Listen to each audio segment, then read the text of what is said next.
If you had asked anyone who knew us, they would have said Mark and I had the perfect marriage. We were the couple that made people believe in love again, high school sweethearts who built a life together from scratch. I used to joke that I didn't just marry my husband, I married my best friend. We bought our first home in a quiet suburb just outside of Austin, Texas. It had a little white fence, a backyard big enough for our golden retriever, and a kitchen where I spent most of my weekends baking. Mark worked in real estate, and I managed a small online boutique. Life wasn't glamorous, but it was good, or at least that's what I thought. Looking back, there were signs.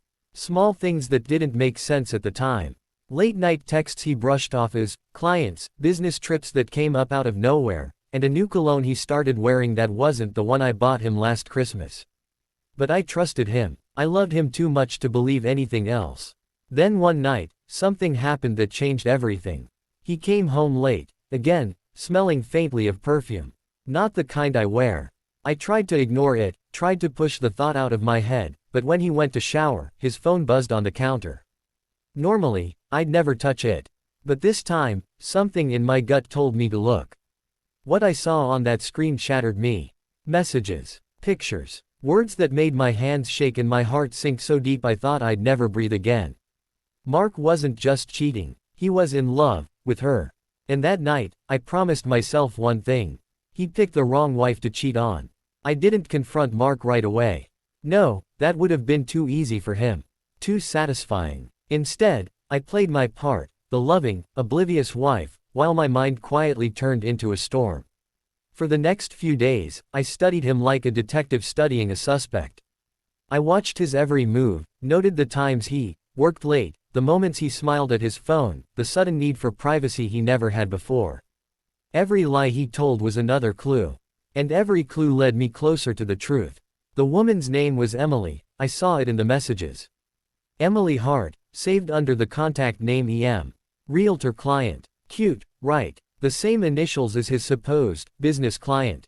I started digging. I followed his car one afternoon when he said he had a meeting downtown. I parked 2 blocks away and watched him walk straight into a coffee shop. No briefcase, no paperwork, no laptop. Just him, smiling wider than I'd seen in months.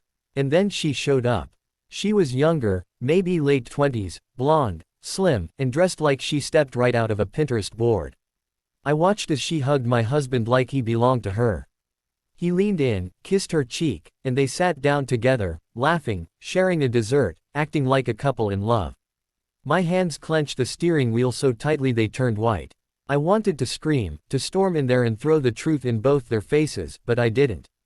I forced myself to stay calm. Because this wasn't about emotions anymore. This was about strategy. That night, when Mark came home, he smiled at me like nothing had happened. He kissed my forehead, told me how exhausting his day had been, then went straight to the shower. I smiled back, but inside, I was already planning his downfall. If he wanted to play games, I'd show him how it's really done. I decided subtlety would be my weapon. Not because I wanted to stoop to his level, though part of me did, but because I needed proof he couldn't spin away. He'd been sneaky, I'd be smarter. First, I created an alibi for myself. I told Mark I'd be out of town for a work weekend, a small boutique vendor fair 2 hours away, so he wouldn't expect me around to notice anything. The truth was, I never booked a ticket. I packed a suitcase, left a voicemail to make the lie sound real, then drove to a motel on the other side of town and checked in under a fake name. If he called and heard my phone go to voicemail, he'd believe I was gone. Then I set about baiting him without making it obvious. I didn't call Emily or confront her on social media, that would spook them and make them cover their tracks. Instead I used things he wouldn't suspect. A little perfume dabbed on the collar of a shirt I left in plain sight, a napkin with, Mark plus Emily, scrawled in lipstick tucked into the front pocket of his jacket, the kind of staged mistakes that say loudly, "We've been here," when you want someone to let their guard down. I monitored his patterns, when he left, where he parked, which of our usual haunts he still visited with her. I swapped receipts in his wallet, harmless, but telling, and I made sure his car had a small, unmistakable reminder. The idea wasn't to humiliate him in public. It was to watch how he reacted when cornered by the consequences of his own choices. On the third night of my little experiment, my phone vibrated with a message from an unknown number. He was at the same coffee shop as before, it said. She had suggested a late-night walk. I could have gone to confront them then and there, but I wanted pictures, a time-stamped record, the kind of evidence his cell phone could be pressured to acknowledge. So I waited. I watched him leave our home through the motel window with the practiced patience of someone who had to hold herself together for one clean, undeniable moment. He stepped into his car, kissed his reflection in the rearview like a secret shared, and drove away. I followed. From a respectful distance, I recorded. I took pictures when they hugged. I took more when they kissed, then stopped short of shameful close-ups because this was for me, not revenge porn. I wanted the truth, and truth doesn't need embellishment. Their laughter, the way he tucked a strand of hair behind her ear, the way she rested her head on his shoulder, all of it was there, raw and stupidly intimate. When I finally drove back to the motel, my hands trembled not from anger but from the weight of confirmation. The trap had worked, not because I'd caught them in the act, I'd already seen that, but because I'd collected what I needed, indisputable evidence that the life we'd built had a crack in it, and that someone else was filling that hollow. Lying on the motel bed, I scrolled through the photos and let the reality settle. There was clarity now, a cold, clean pain that felt strangely liberating. I could confront him with fury, beg him to explain, or I could plan the next move. The next morning, I woke up in that motel room with my phone still in my hand and a dozen unread texts from Mark. Greater than, "Hey babe, how's the fare? You must be exhausted. Miss you. Can't wait for you to come home." Reading his words felt like swallowing glass. He was probably lying in our bed when he sent them, pretending to be the man I thought I married. The irony almost made me laugh. But this wasn't about heartbreak anymore, it was about justice. I wasn't going to throw a fit or scream or cry in front of him. That's what he'd expect, a messy, emotional wife he could manipulate back into submission. No, I wanted him cornered, calm, and completely defenseless. So, I started planning my confrontation like a negotiation. First, I printed the photos. Every single one. The handholding, the kisses, the coffee shop dates, all neatly timestamped and placed in an envelope. Then I went through our shared accounts and quietly gathered everything, passwords, bank statements, and screenshots of his texts with E.M. Realtor client. I even made copies of our house deed and insurance policies. If he wanted a war, I'd come armed. When Saturday rolled around, the day I was supposed to return from my trip, I drove home early. His car was in the driveway. Of course it was. I could see the faint glow of the TV through the living room window and his silhouette lounging comfortably on the couch. Perfect. I walked in like nothing was wrong. The sound of my keys made him jump. "Hey, babe," he said, his face lighting up with that practiced smile. "You're back early. How was?" "Don't," I interrupted softly. My voice didn't even sound like mine, it was too calm, too deliberate. "Don't you dare finish that sentence." He froze. I dropped the envelope on the coffee table. The photos spilled out like confessions. His eyes widened, and for a moment, he looked like a man who'd just realized the house was on fire. "Wah, what is this?" he stammered, but we both knew exactly what it was. I didn't shout. I didn't cry. I just looked at him, the man I loved for over a decade, and said, "I know everything, Mark. The late nights, the lies, her." He started with denial, of course. "It's not what it looks like." Then came the excuses. I was confused. It didn't mean anything. And finally, the begging. "Please, just let me explain." But I wasn't there to listen. I picked up my phone, opened the folder with all the proof, and said, "You have until tomorrow to move your things out. The locks will be changed by noon. And if you try to play games with me, I'll make sure your clients and Emily get a copy of everything I've found." He stood there, speechless. Maybe for the first time in his life, he didn't have the upper hand. As I turned to leave, I felt something unexpected, not sadness, not anger, but relief. He'd betrayed me, yes. But I'd just reclaimed my power. And this was only the beginning. The morning after I dropped the envelope on the coffee table, the house felt cavernous, too quiet for a place that used to be alive with small rituals and ordinary noise. I slept on the couch because I couldn't bear the bed yet, it felt like a crime scene. When I woke, Mark's side was empty. He'd taken a duffel and left a note that said he needed space to sort things out. No apology. No explanation. Just 2 sentences and the echo of his absence. Word travels faster than you think. By noon, my phone was vibrating with calls and texts, not all of them welcome. My sister called first, voice a mix of fury and protectiveness, and demanded to know every detail. My mother sent one message, "Are you okay?"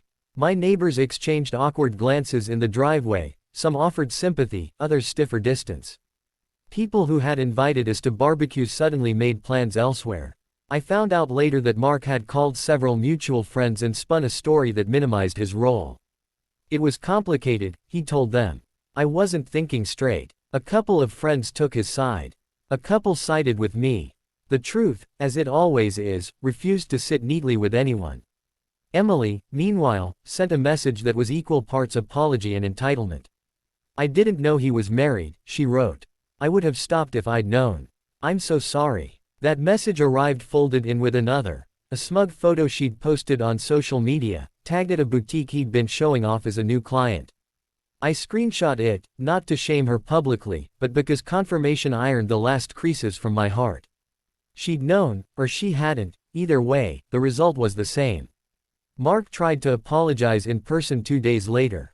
He stood on the front step like a man who'd been reduced to asking for crumbs. His voice trembled through the fence. I'm sorry. I messed up. I want to fix this. He promised therapy, said he'd cut contact, offered explanations that fell apart under the weight of the photos. He sounded small, and smallness doesn't repair decades of trust.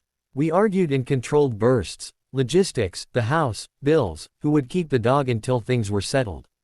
He asked to come back, pleaded for another chance. I listened, but I did not let him move back in. It wasn't cruelty, it was self-preservation.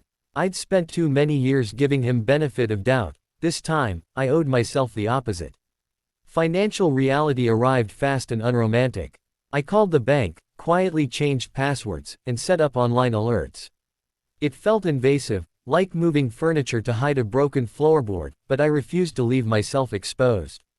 I sat with a lawyer for an hour, not to start a war, but to understand options.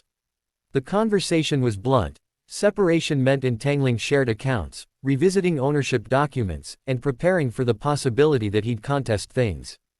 It also meant preparing emotionally for a life that would look different. At work, I became a ghost of myself for a week. My boutique orders slowed, my emails piled up. But friends rallied in ways I hadn't expected.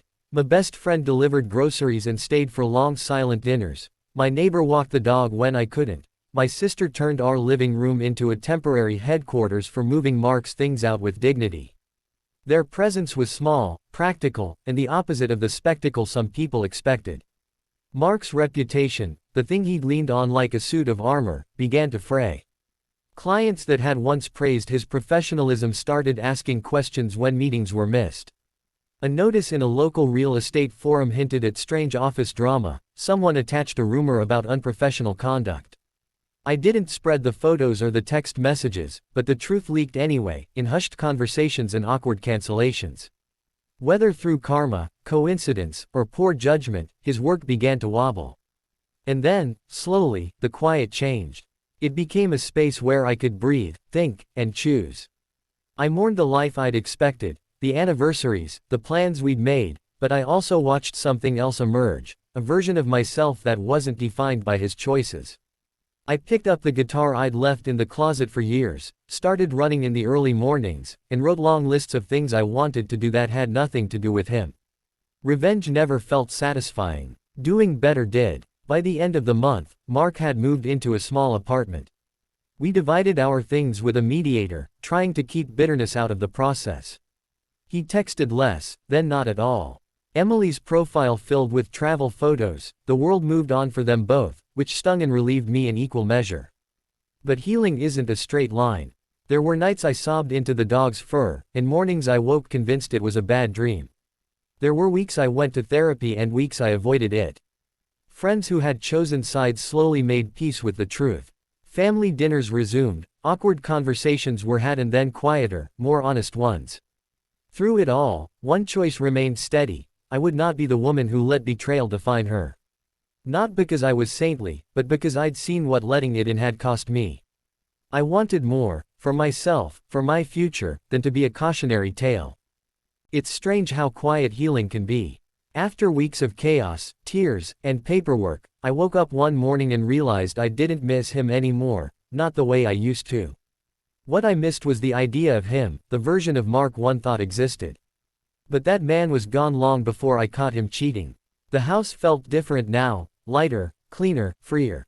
I'd repainted the walls, rearranged the furniture, and boxed up the memories that hurt too much to look at. The wedding photo that once hung above the fireplace was gone. The his and hers mugs were replaced with one big cup that simply said, me. At first, I didn't know who I was without him.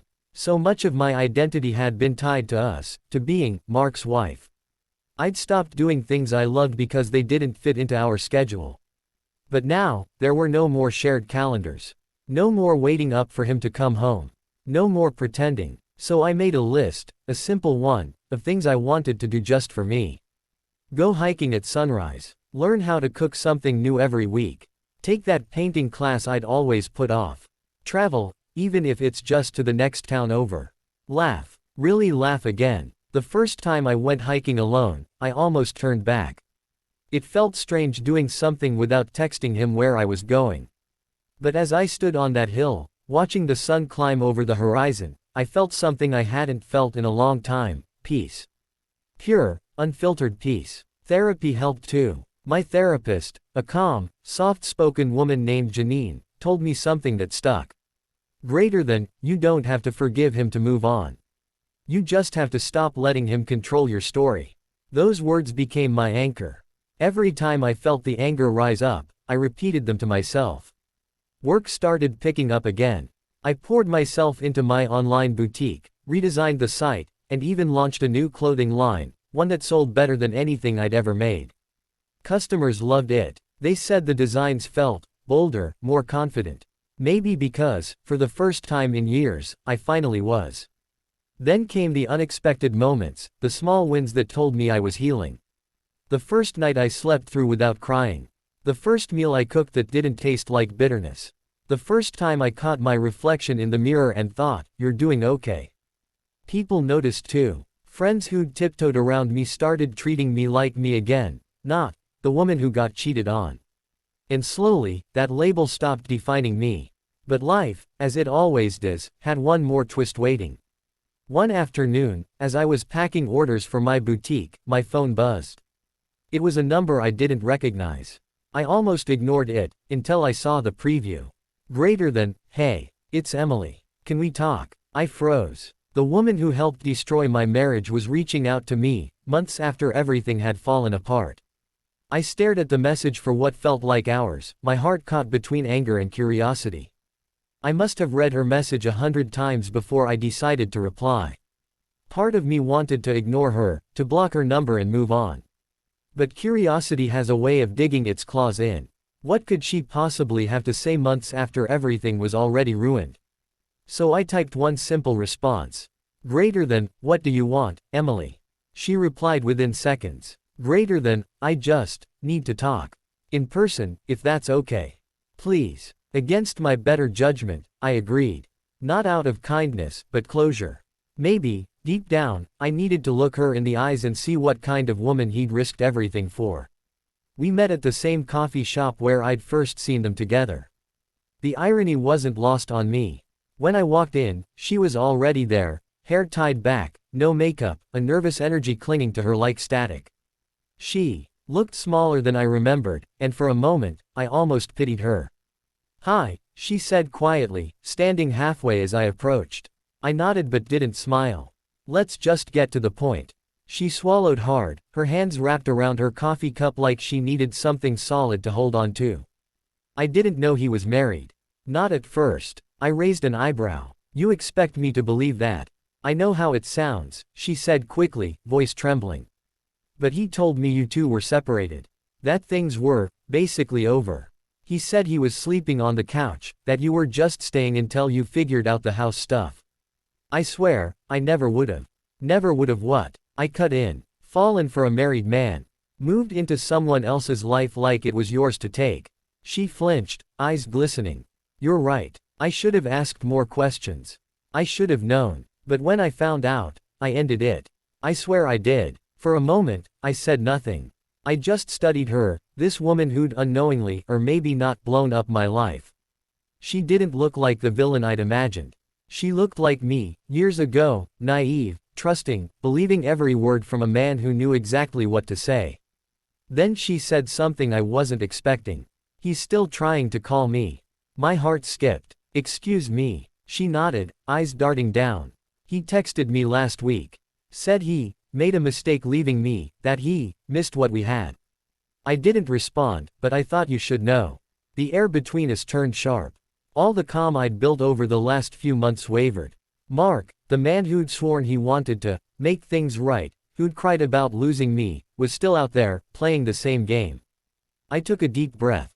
Thank you for telling me, I said flatly. But whatever he's doing now, he's your problem, not mine. She shook her head. No, he's his own problem. You and we were both lied to. For the first time since sitting down, I really looked at her. Not as the enemy, but as another woman who'd been caught in the same web. Different angles, same trap.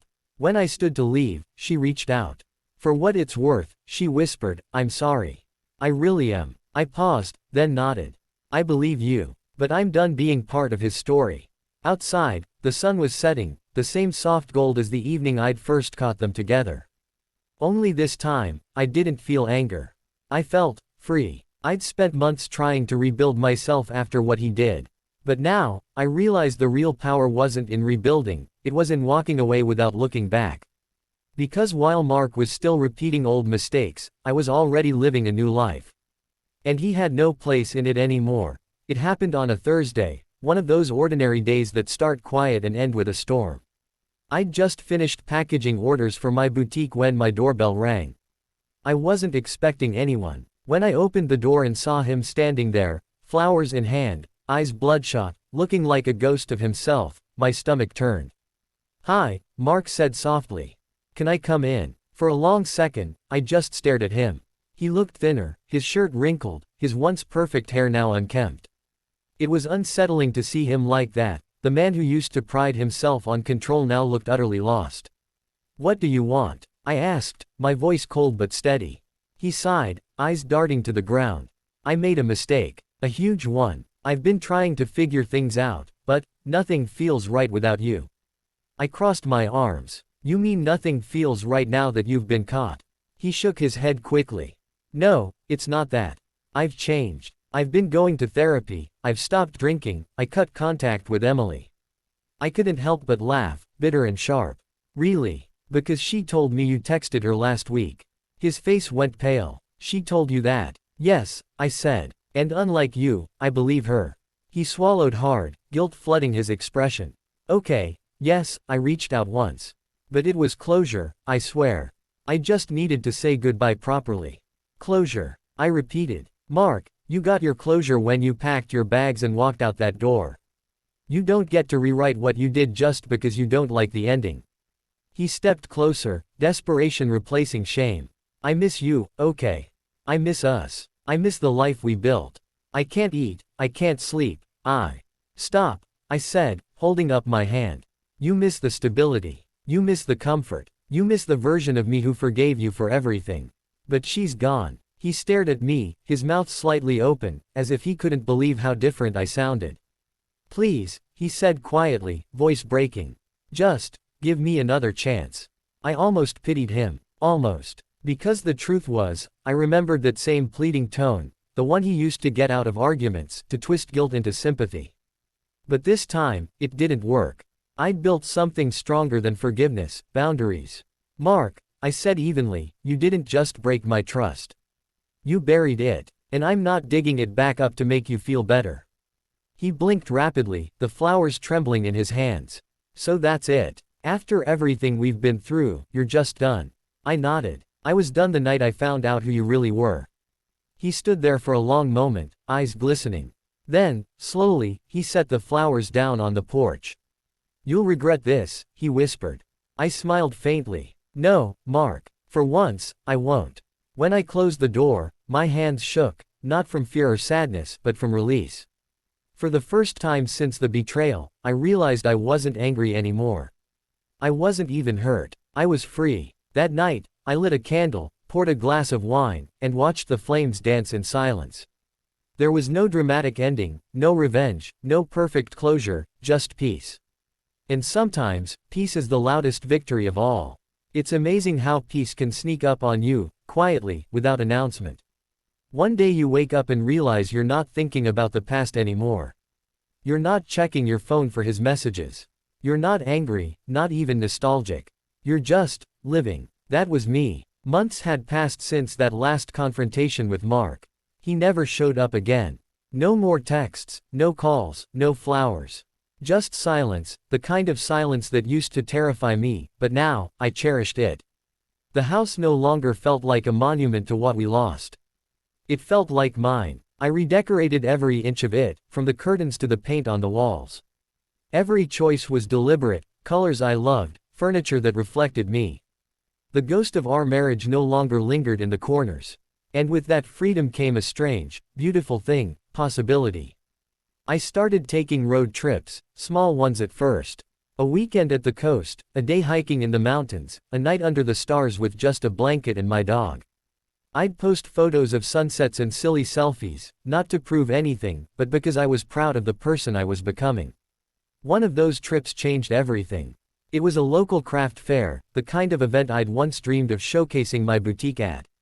I rented a small booth, decorated it with my designs, and spent the day talking to strangers who loved my work. It was the first time I felt truly proud of what I'd built, on my own. That's where I met Ethan. He wasn't flashy. No smooth lines, no dramatic entrances. Just a kind smile and the kind of eyes that actually listened when you spoke. He bought one of my handmade scarves, then came back an hour later. Just to say it was his sister's favorite color. I knew it wasn't, he just wanted to talk. We spent the afternoon chatting about small things, coffee, travel, his rescue cat, my dog.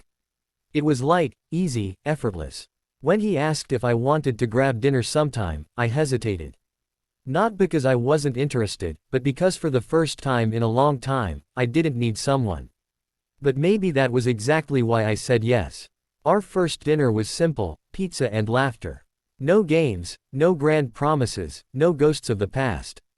Just two people sharing stories and discovering that maybe, after all the hurt, love could still exist in quieter, gentler forms. That night, when I got home, I caught my reflection in the mirror and barely recognized the woman looking back.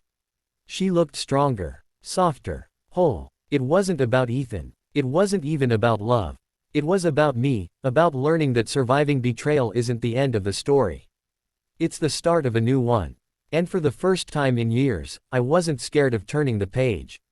A year ago, I was a broken woman sitting on a motel bed, staring at photos of my husband with another woman, wondering how my life had fallen apart. Today, I'm sitting on a beach at sunset, laptop beside me, my dog chasing waves, and the sound of laughter from a man who makes me smile without effort. And for the first time, I can say this without hesitation. I am happy. Life didn't fix itself overnight. Healing wasn't linear. There were nights I still woke up angry, mornings I still felt hollow, and days where I questioned whether I'd ever truly trust again. But slowly, quietly, the pieces of me began to return, not the old ones, but new, stronger ones forged in pain and self-discovery. Ethan and I have been together for a few months now. He knows about my past, all of it. I told him everything, half expecting him to flinch or pull away. Instead, he just listened, reached across the table, and said, "You didn't deserve that. But you deserve everything good that comes next." It wasn't a grand speech. It was simple, sincere, and for me, that was enough. But this story isn't about finding someone new. It's about finding myself again. About realizing that I'm not defined by what someone did to me, but by how I rose afterward.